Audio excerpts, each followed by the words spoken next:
الحمد لله الذي هدانا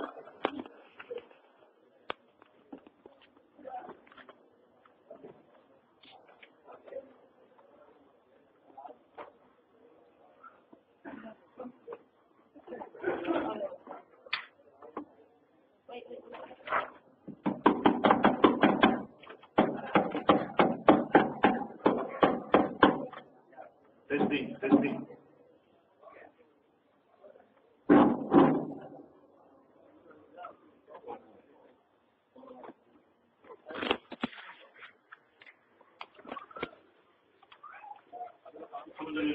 الحمد لله الذي هدانا لهذا وما كنا لنهتدي لولا أن هدانا الله والصلاة والسلام على رسول الله محمد بن عبد الله. وقد قال الله تعالى في كلامه اللذيذ: أعوذ بالله من الشيطان الرجيم، بسم الله الرحمن الرحيم. يا أيها الذين آمنوا كتب عليكم الصيام كما كتب على الذين من قبلكم لعلكم تتقون. صدق الله العظيم.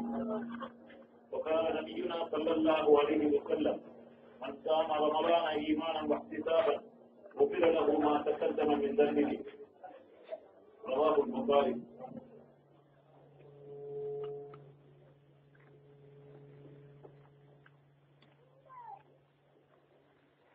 கண்ணியத்துக்கும் மதிப்புக்கும் உரிய சகோதரர்களே, தாய்மார்களே, சகோதரிகளே, அல்லாஹ் ரப்பல் இஸ்ஸத் ஜல்ல ஜலாலுஹு நம்முடைய வாழ்க்கையில் செய்த பெரும் அருள் இன்னும் ஒரு ரமலானை அல்ஹம்துலில்லாஹ் நமக்கு தந்திருக்கிறார். இந்த ரமலானுடைய சிறப்புகளை பற்றி நேற்று எடுத்துரைத்ததின் தொடரிலே இன்னும் சில விடயங்களை தொடர்ந்து இந்த ரமலானுக்கு அருமை ரசூலுல்லாஹி ஸல்லல்லாஹு அலைஹி வஸல்லம் அவர்கள் சொன்ன சிறப்புகளை பற்றி ஆய்வோம். அன்புக்குரியவர்களே, இந்த சங்கையான ரமலான் ஷஹ்ருர் ரஹ்மா, ரஹ்மத்துடைய மாதமாகவும், ஷஹ்ருல் மக்ஃபிரா, பாவங்களுக்கு மன்னிப்பு வழங்கக்கூடிய மாதமாகவும், ஷஹ்ருல் இத்க், நரகத்திலிருந்து விடுதலை செய்யப்படக்கூடிய ஒரு மாதமாகவும், ஒவ்வொரு நாள் இரவும் பல லட்ச நபர்களை அல்லாஹ் ஜல்ல சுப்ஹானஹு வ தஆலா நரகத்திற்கு முடிவு செய்யப்பட்டவர்களை நரகத்திலிருந்து இந்த மாதத்தின் சங்கையின் காரணமாக அவர்களை நரகத்திலிருந்து விடுதலை செய்கின்றார் என்றால் எவ்வளவு சிறப்புகளை இந்த மாதத்துக்கு தந்திருக்கிறார் என்பதை ஒவ்வொருவரும் சிந்திப்பது, அவதானிப்பது அவசியமாக இருந்து கொண்டிருக்கின்றது. இன்னும் அல்லாஹ் ஜல்ல சுப்ஹானஹு வ தஆலா இந்த மாதத்தை ஷஹ்ருல் இத்திகாஃபுடைய மாதம், ஹஜ்ரத் ரசூலுல்லாஹி ஸல்லல்லாஹு அலைஹி வஸல்லம் கடைசி பகுதியை இத்திகாஃபில் தான் மட்டும் இருக்கவில்லை, கான ரசூலுல்லாஹி ஸல்லல்லாஹு அலைஹி வஸல்லம் யக்தகு ஃபி அஷ்ரில் அவாகிர், கடைசி பகுதியை இத்திகாஃபில் இருப்பார்கள்.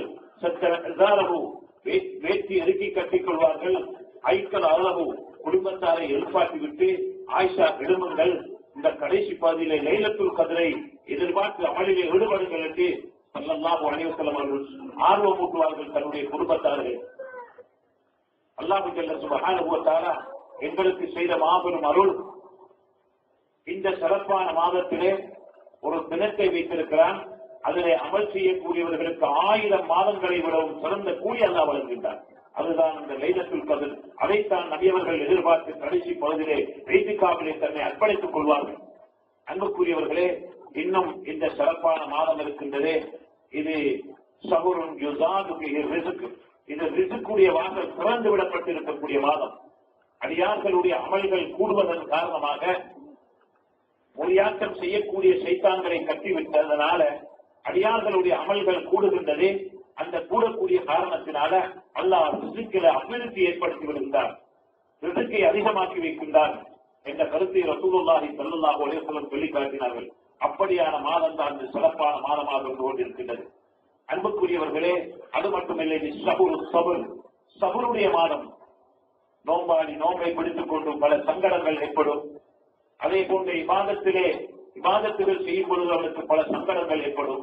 இப்படியான எல்லா கட்டங்களிலும் இவன் பொறுமையாக இருந்து யாரும் ஏற்றினாலும் தான் அடிச்சு வந்தாலும், நான் நோம்பாடி அப்பா என்ன விட்டுடு, நான் நோம்பாடி என்ன விட்டுடு, என்று அந்த அடிச்சவாரவருக்கும் ஏசவாரவருக்கும் நான் நோம்பி என்று சொல்லி இவர் பொறுமையாக இருக்கக்கூடிய மாதம் தான் இது சபருடைய மாதமாக இருந்து கொண்டிருக்கின்றது.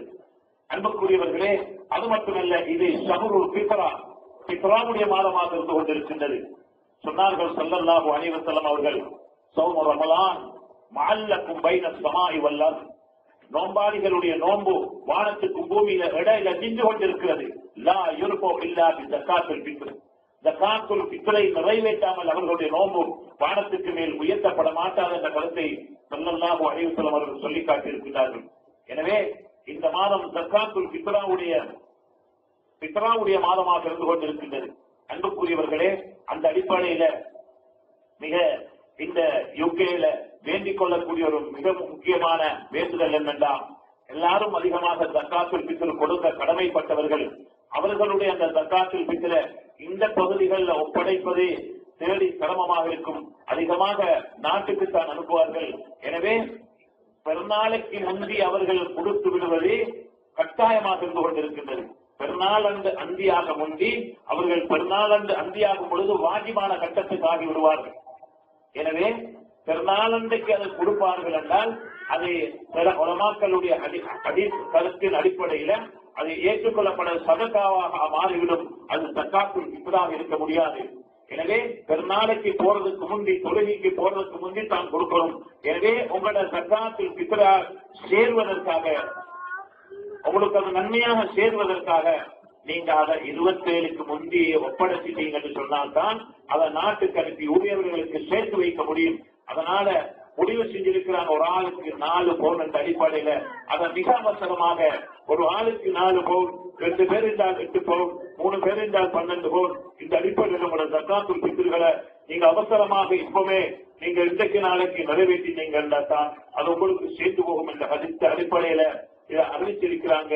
யுகேல மிக முக்கியமான உலமாக்கள் மூலமாக அந்த அடிப்படையில் நிறைவேற்றிக் கொள்வது மிக முக்கியம். இது ஷஹ்ருல் ஃபித்ரா, இது ஃபித்ராவுடைய மாதம். ஃபித்ராவை கொடுத்தால்தான் நோன்பு ஏற்றப்படும். எனவே அப்படியான ஏராளமான சிறப்புகள் எல்லாம் உள்ளடக்கப்பட்ட மாதம் தான் இந்த சிறப்பான மாதமாக இருந்து கொண்டிருக்கின்றது. அது மட்டுமல்ல, இது ஷஹ்ருல் முவாசாத்துடைய மாதம். ஒருவருக்கொருவர் பண்பாக, பாசமாக, இரக்கமாக, விட்டுக் கொடுப்போடு ஒத்தருக்கொத்தர் புரிந்துணர்வாக நடந்து கொள்ளக்கூடிய மாதம் தான் இந்த சிறப்பான மாதமாக இருந்து கொண்டிருக்கின்றது.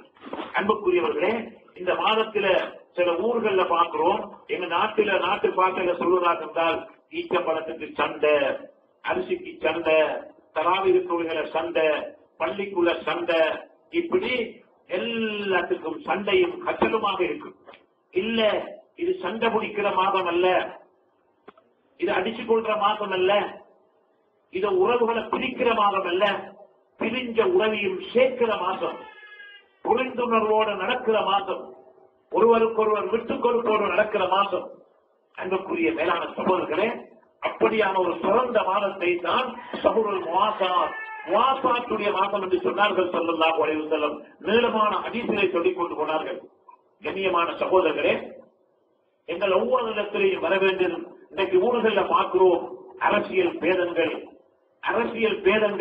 அவர் யூபிண்டும், இவர் ஸ்ரீலங்காண்டும், அவர் காங்கிரஸ் என்றும், அவர் ஜேவிபிண்டும், பல கோணங்கள்ல சின்ன பின்னப்பட்டு சுமத்தி சீரழிந்து கொண்டிருக்கின்றது. ஒரு ஊருக்கு நல்ல வேலை செய்யலாது, ஒரு ஊருக்கு பாடசாலையா, ஒரு ஊருக்கு ஆஸ்பத்திரியா, ஒரு ஊருக்கு என்ன நல்ல வேலை செய்யணும் அத்தனைக்கு ஒத்தது செஞ்சால் மற்றவர் விருப்பம் இல்லை, ஒரு கட்சி செஞ்சால் மற்ற கட்சி விருப்பம் இல்லை. இதனால ஒன்றும் கிடைச்சான சின்ன பின்னப்பட்ட சீரழிஞ்ச சமுதாயம் என்ற ஊர்கள் வைத்து பார்த்தால் அது முஸ்லிம் சமுதாயம் தான். அரசியல்வாதிகளை காட்டி கொடுக்கிறதும் அப்படி இப்படியும் இந்த நிலைப்பாட்டில அன்புக்குரியவர்களே, இந்த சங்கியான ரமலான்ல மொழியாட்டம் செய்யக்கூடிய சைத்தான்கள் நாம் கட்டிவிடப்பட்டிருக்கக்கூடிய இந்த காலத்துல இறக்கத்தன்மை, பாசத்தன்மை, அன்பு, பரஸ்பர உறவு ஒவ்வொருவரிடத்திலே வருவது அவசியம். அது இந்தியாக இருந்தாலும் சரி, இந்த பகுதியாக இருந்தாலும் சரி, நாம் ஒவ்வொருத்தரும் இந்த சிறப்பான மாதத்தில நாம் ஒவ்வொருத்தரும் விட்டுக் கொடுப்போட புரிந்துணர்வோட நடப்பது அவசியமாக இருந்து கொண்டிருக்கின்றது. அன்புக்குரியவர்களே, சங்கையான அந்த லைலத்துல் கத்ருடைய இரவை அறிவிப்பதற்காக மலக்குகள் இறங்கிய பொழுது, இந்த நாள் இந்த டேட் அறிவிக்க இறங்கிய பொழுது 2 பேர்கள் சண்டை பிடிச்சு கொண்டாங்க. உடனே இறங்கின மலக்கு ஏறிட்டாங்க, போயிட்டாங்க. அறிவிக்கல்ல ரஹ்மத்துடைய மலக்கு போயிட்டாங்க. இதன் மூலம் என்ன விளங்கப்படுத்தப்படுது? எப்ப நாங்க சண்டை பிடிப்போமோ, எப்ப குரோதம் வளர்ப்போமோ, எங்களுக்குள்ள பின்னல்கள் எப்ப ஏற்படுமோ, எங்களுக்கு அல்லாஹ்வுடைய உதவி இருக்க மாட்டாது, எங்களுக்கு அல்லாஹ்வுடைய உதவி கிடைக்க மாட்டாது. அதனாலதான் சொன்னாங்க ஸல்லல்லாஹு அலைஹி வஸல்லம், இது ஷஹ்ருல் முஆஸாத், இந்த மாதத்திலேயாவது உறவுகளை நாங்க பேணி, குடும்ப உறவு மட்டுமல்ல சகோதர வாஞ்சை உணர்வுகளை வளர்த்தி, விட்டு கொடுப்போட, புரிந்து உணர்வோட, ஒத்தரத்தர மகிழ்ச்சி கண்ணியப்படுத்தி நடந்து கொள்ள வேண்டும் என்பதை ஸல்லல்லாஹு அலைஹி வஸல்லம் சொல்லி காட்டினாங்க. அன்புக்குரிய மேலான சகோதரர்களே, அன்னாசு மஆதின் என்று சொன்னாங்க ஸல்லல்லாஹு அலைஹி வஸல்லம். அன்னாசு மஆதின், மனிதர்கள் எல்லோரும் ஒரு கிடங்கில இருக்கக்கூடிய மூலப்பொருள்களை போல, புதையல்களை போல.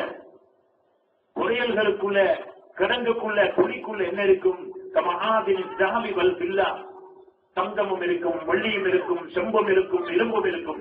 எப்பவுமே இரும்பு வீசுறதும் இல்ல, செம்ப வீசுறதும் இல்ல, தங்கத்தை வீசுறதும் இல்ல, வெள்ளிய வீசுறதும் இல்ல. வெள்ளியும் பிரயோசனம், தங்கமும் பிரயோசனம், செம்பும் பிரயோசனம், இரும்பும் பிரயோசனம், எல்லாம் பிரயோசனப்படுறது போலதான் மனிதர்களையும் சொல்லி காட்டினார் ஸல்லல்லாஹு அலைஹி வஸல்லம். அன்னாசு மஆதின் கமஆதின் ذهب والفضة, எப்படி தங்கம், வெள்ளி, செம்பு, இரும்பு எல்லாம் பிரயோசனப்படுவதோ அதே போல மனிதர்கள்ல என்னொரு சாதாரண தரத்தில் இருந்தாலும், ஏழ்மையில் இருந்தாலும், கஷ்டத்தில் இருந்தாலும் எல்லாருமே சமுதாயத்துக்கு பிரயோசனப்படக்கூடியவர்கள் என்பதை ஸல்லல்லாஹு அலைஹி வஸல்லம் சொல்லி காட்டினார்கள். ஸலஃபு ஸாலிஹீன்கள் சில உலமாக்கள் சொல்லி காட்டினார்கள். உமராக்கள் என்று சொல்லக்கூடிய நிர்வாகிகள் ஒன்றை நிர்வாகம் செய்தாங்க, துறை சார்ந்தவர்களாக இருக்கிறாங்க.